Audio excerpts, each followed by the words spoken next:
coordinator, Tyson. We'll just open it up with questions. Jeff, you want to start off? Sure, Tyson. Yeah, obviously a chance to look at the film, just an evaluation overall, good, bad. Yeah, I think, kind of like I told the players, even in the locker room after the game, during halftime, and again, looking at it yesterday, there's a game where, again, we've got to create some opportunities and we've got to create some momentum. We weren't able to do that. Second play of the game, we do a great job. We're able to create a sack. And with our defensive line, we win 2 one-on-one, balls on the ground, we create a fumble, and we're not able to get on it. And for 2 years, we've done a great job of being able to not miss those opportunities, but we do. And we get to third down in the red zone, shortly thereafter, we got a chance to make the quarterback scramble around, and he's able to dump it off. We need to make a tackle, we don't. So, in games like that, you've got to be able to have some momentum, and we weren't ever able to really gain that. Later on in the game, we wind up being able to get a fumble recovery later. I want to say in the fourth or fifth series of the game, we've got an opportunity to have an interception later on in the game. We have a penalty. So, again, game missed opportunities, and we were never really able to get the momentum we needed to. But coming into the game, you talked about how you kind of limit those big plays, and that was a couple of those big plays limited some pretty short drives for Alabama. What's the work like going into this week? Yeah, I think, like I said, there's so many things I've got to do a better job of. Ultimately, that's my responsibility, and being able to make sure that I can shore some of those things up. We knew those were going to be challenges going into the game with the talent they had on the field, and I've got to do a better job of that, and we've got to implement, some things that give us a chance to do that, and hopefully we'll be able to do that this week. You guys have come out first series, force a punt, then you're in a bad situation after the interception, and then again after another interception. I mean, it just seems like it gets you back on your heels. It's kind of hard to recover from that. How did you guys respond to that? I think, like you said, I thought our guys were great on the sideline. I thought they continued to play hard. We didn't have any finger pointing, any fussing, but obviously there's disappointment. There's disappointment in the moment.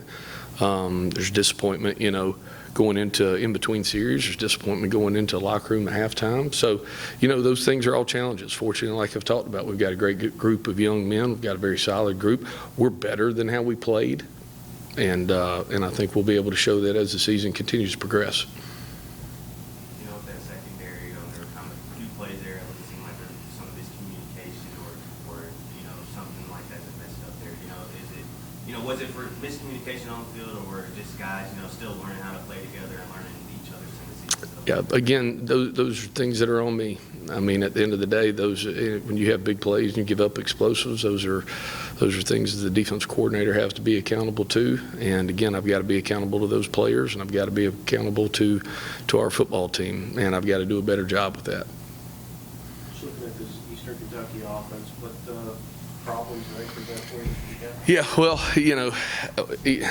obviously Eastern Kentucky, they do a great job. Coach Wells, been there for a long time and coached here for 10 years. I think he's spent 28 years of his career either in Tennessee or Kentucky.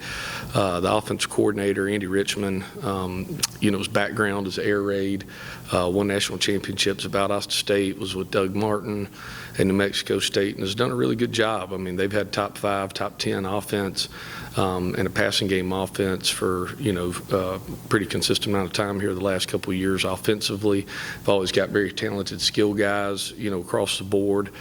New O-line coach, was a WKU grad, played here in 2002, guy that's been a coordinator and has run the ball well. But I think they kind of do it across the board. The quarterback's a good player. He's a Western Illinois transfer, played in versus Mississippi State last week. He's a big guy, 6'4", 230, big arm. Can make all the throws, and they ask him to make all the throws. He can do that. Really interesting guy is a guy that's kind of been the backup, Cameron. He's a talented kid. He's a 6'3", 205. I don't know how fast he is, but he's fast. He's lined up at wideout. He's been, kind of a gadget guy for them on PAT. If you watch the Cincinnati game last year, he comes in the second half and runs for almost 100 yards. And that's where, a quarterback like Cameron being able to come in, and all of a sudden now you've got a totally different game plan. You've gone from being a team that's kind of primarily been an air raid offense into now they're a quarterback run, every gap scheme, option, all those things. So there's challenges within the quarterback room. The two running backs played really well last week for them, 8 and 14. You know, I think they had a combined 150 yards versus a good Mississippi State team. Talented, hard-nosed, find the hole runners.